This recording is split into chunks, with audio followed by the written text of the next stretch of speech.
Alright, so I'm going to be starting my Friday the 13th series review, or franchise review, and the first movie, of course, I'm going to review is the original Friday the 13th, which came out in 1980, and is directed by Sean S. Cunningham.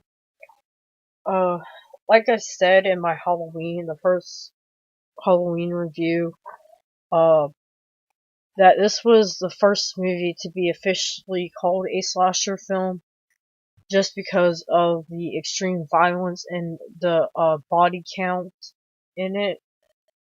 Of course, the plot of the movie is uh, there's a bunch of these people who are trained to be camp counselors go to this summer camp called Camp Crystal Lake, which the locals call it Camp Blood because of all the bad history that happened there. And once they get there, they're mysteriously picked off one by one. And basically, it's kind of like a mystery whodunit type of film.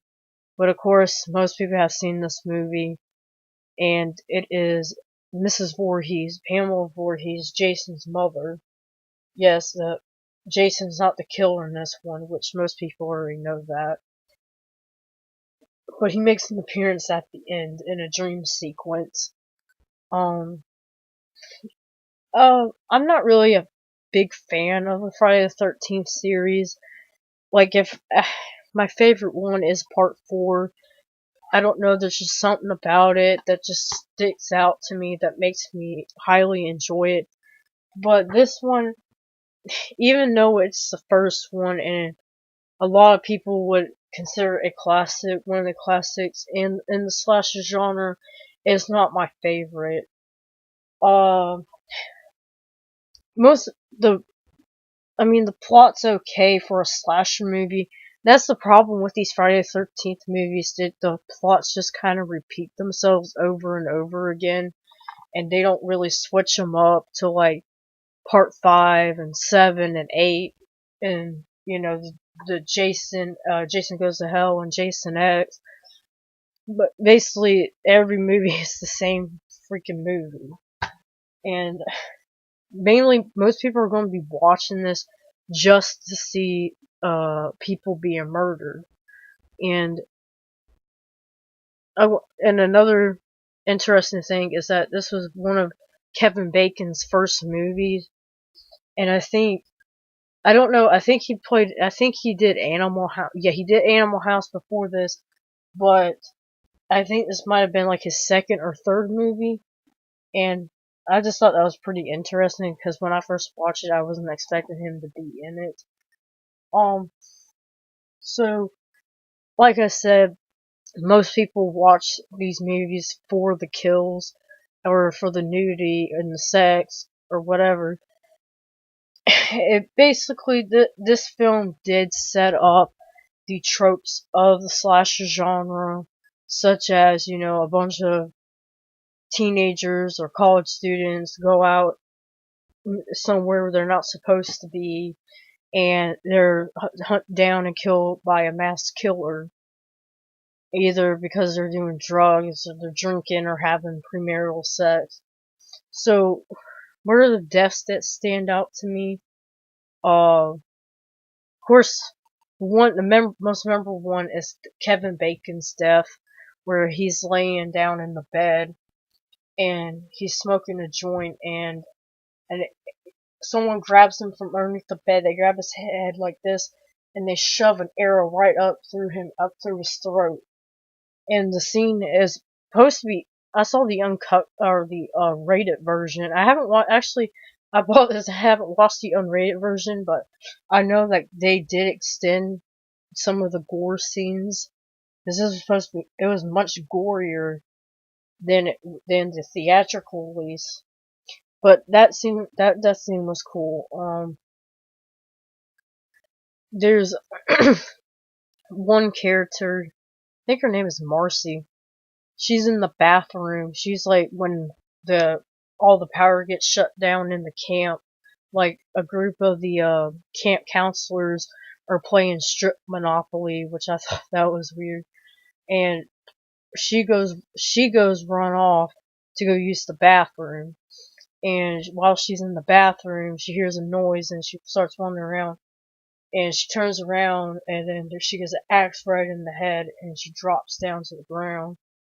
Uh, there's another character, I think his name's Bill. His death is off screen, but when they find his body, it's pretty graphic. Like he's pinned up. They're like trying to find or it's Alice. Alice is running around trying to find out where he went. So she goes to like where the generator's at, because that was the last place he told her he'll be. And she opens the door. Door swings open, and he's like stuck up on the door with arrows shoved into his body to pin him up against the door. There's another character in here, a female character who here. Well, this part was kind of creepy. This was like the only really creepy part of the movie. She keeps hearing this like a child's voice, and it says, "Help me, help me." And she like runs outside trying to figure out where this noise is coming from. And she goes to an archery range, and the lights turn on, and then you figure she gets shot by an arrow because they cut that scene too.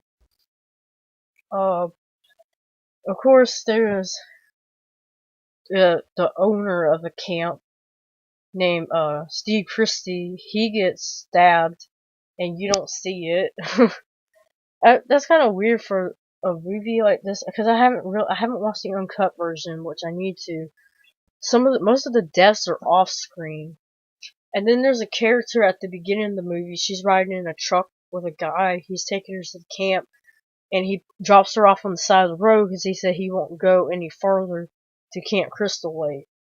So she hitches a ride with someone in a Jeep, and she finds out that that person's kind of weird.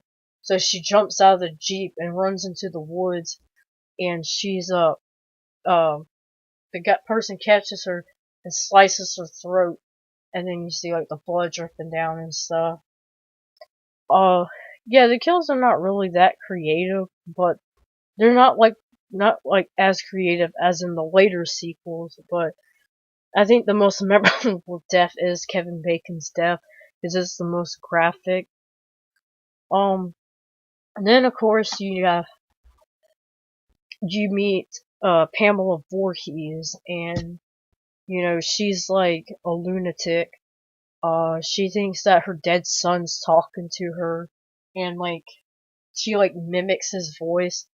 And Pamela Voorhees played by Betsy Palmer, and I know a lot of people they like her they like her acting in the movie.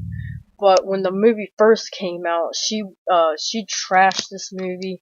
She said she only did it just to get a paycheck, and that she said that this movie, basically was garbage and all that. And then later on in life, like when the film got big and started garnering a cult following, she's like, "Oh yeah, I appreciate the movie now and stuff."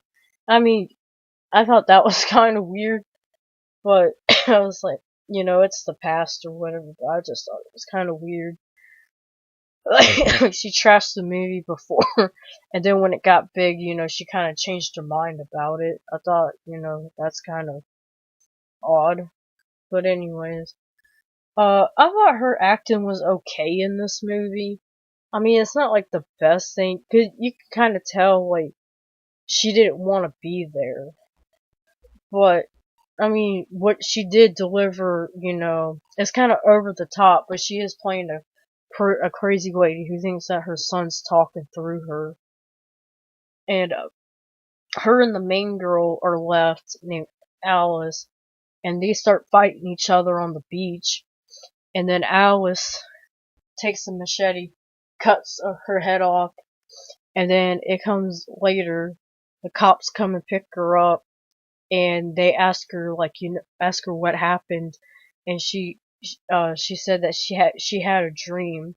What you see in the dream, like she's floating on a boat, and Jason jumps out of the water and grabs her and pulls her in, and she was talking to the cops, and she's like, "Where's the boy?" And they're like, "What boy?" She's like, "The boy in the lake." And they're like, "Ma'am, we didn't find any boy." And then she goes, "Then he's still there."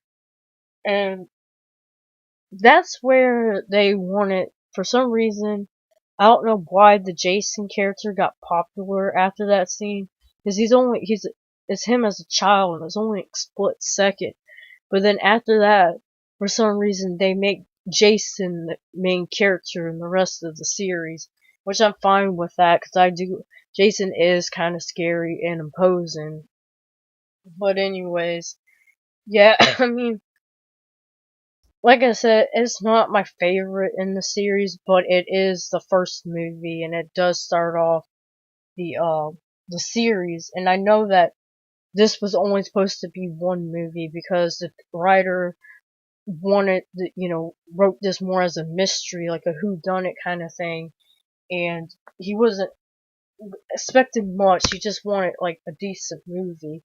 But then after, I guess, the popularity of it, people wanted more, so that's why we got, freaking 9 movies in total. 10 if you count Freddy versus Jason. Wasn't 9? Yeah. 10 or 11 or 10 movies in total. I don't know why I said 9.